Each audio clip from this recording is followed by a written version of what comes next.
As soon as I opened our front door, the smell of freshly baked bread and cinnamon filled my nostrils. I kicked off my shoes and ran to the kitchen, still soaked from the rain that poured on me while biking home. My mom was brushing the powdered sugar off her hands on her apron, and a loaf of bread was cooling on a rack next to a slightly opened window. "Hi, honey, how was school?" my mom asked me, pushing some of the hair on my forehead back and planting a kiss on my forehead. "Mom," I said, annoyed that she still did that as if I were a kid. "What did you bake?" I asked as she grabbed a plate and a knife to slice the bread. "It's a regular loaf of bread, but I made a cinnamon swirl that I hope shows in every slice. I wanted to try it out before adding it to the menu," she said as she made a few slices, the swirl showing perfectly in each one. Moments like these were when I marveled at our home. Although outside it was dark, stormy, and pouring rain, the yellow lighting of our kitchen, the warmth and the smell of cinnamon made me close my eyes and enjoy the moment. We sat at the kitchen island with our slices of bread and drinks. I dipped my bread in hot cocoa and snickered at my mom muttering something about me ruining her masterpiece. "What's wrong, honey? You look worried," she asked when I was suddenly deep in thought. Earlier that day, our history teacher told me that if I didn't ace the following tests, I was going to fail his class. "It's school stuff. You wouldn't understand," I sighed. "Boy, I had you when I was a high school junior. You don't think I'll understand trouble at school?" She chuckled at me. I explained to her that I was failing history and that my teacher wasn't lenient at all, and that I could fail the year if I did bad and struggled despite putting in extra work. "Well, there's a parent-teacher meeting soon. I could go talk to him," she said, immediately making me feel better. If anyone could convince my teacher of going easy on me, it was my mom, most persuasive person in the world. The day of the parent-teacher meeting came, and I stopped by my mom's bakery to ask her if she was still going. The familiar bell rang as I opened the door. Julie, a girl who worked for my mom, was at the cash register. "Hey, Jules," I greeted her when I came in. She gave me a small wave as she handed a customer her change. "Busy day?" I asked. "The morning had me spinning. Your mom's cinnamon swirl thing was a huge success, and now people are getting food to bribe teachers at the school later." "Where's Mom?" I asked. "Baking her bribe in the back," she said, turning back to count some money in the cash register. I walked past her and into the kitchen where Mom was putting a batch of cookies in the oven.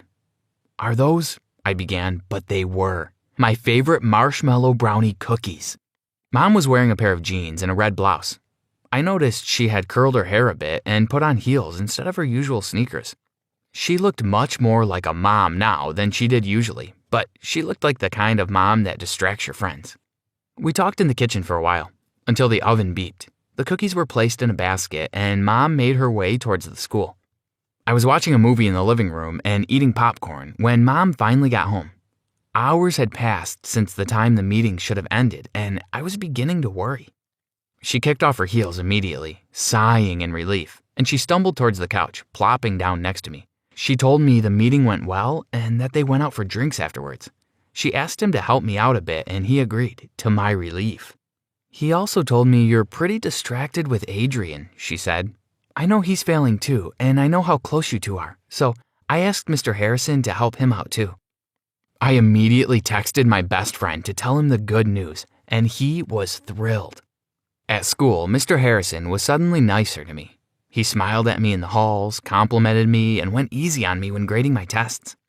I also caught him smirking in my direction sometimes, but I ignored it. My best friend Adrian was also being treated better by Mr. Harrison. Mom was suddenly swatting my hand away when I reached for an extra muffin and stuff like that, saying they were for Bruce. She started properly dating Mr. Harrison. Sometimes I'd come home from Adrian's and I'd finish them watching a movie on the couch all cuddled up.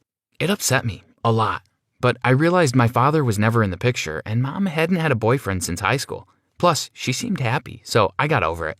One night, she told me she was going on a date with Bruce, so I asked Adrian to come over for a sleepover. We played video games in the living room for hours until we popped in a movie and I fell asleep in the middle of it.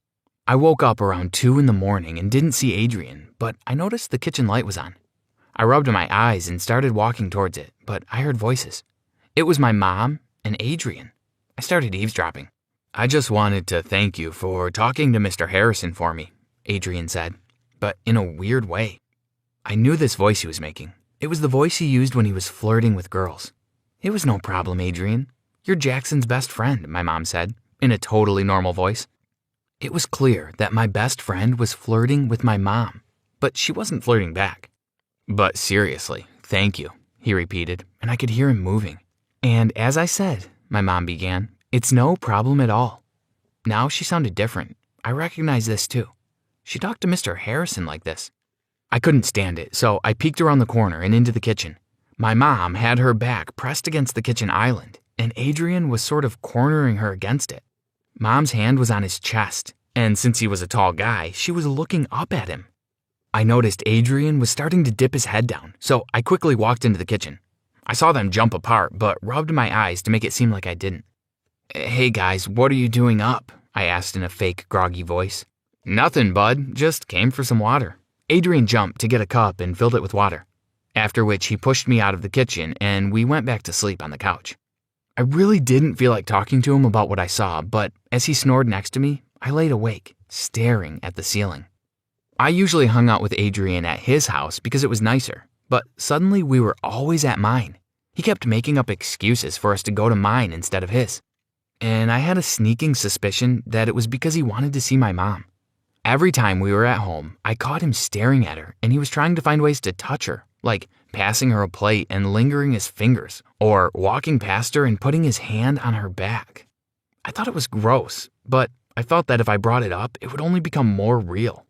One day, I was biking home from the store after Mom sent me to get some baking supplies, and when I came back, I found Adrian mowing the lawn, and he wasn't wearing a shirt. I was so pissed off. I was about to jump him, but then my mom came out of the house and handed him his shirt.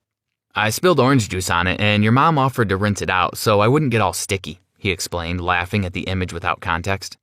Not only was Adrian always in my house with Mom, but they started baking together. And soon enough, Adrian was working at the bakery with her after school. I asked him about it, and he said it was weird, but he just replied, "I'm saving up for a new laptop, and your mom offered me the job to help me save up." I hated how he had a logical explanation for everything. Things started hanging. Mom was paying more attention to my friend than to me, and it was really getting on my nerves. Not only that, but school was starting to get bad again. We had a history test, and I was expecting the low B that was my average, but when I saw my marked test, I had a huge F. I glanced over to Adrian. He had a B. I didn't understand why I got such a low grade, so I stayed behind after class to talk to Mr. Harrison. "How did I get an F when my mom told you to help me?" I asked him before he shushed me and rushed to close the door. "Do you have any idea the trouble we'd be in if anyone found out?" he said in his exasperated manner. He answered my question by saying my mom had told him at dinner a few days ago to go harder on me again and instead go easier on Adrian. I was so confused. Was Mom picking him over me? I was furious, so I stormed out of the classroom and grabbed my bike. I biked a few blocks until I reached my mom's bakery, where I knew she would be. I was ready to confront her about her thing with Adrian as I burst through the door, but the front of the store was empty.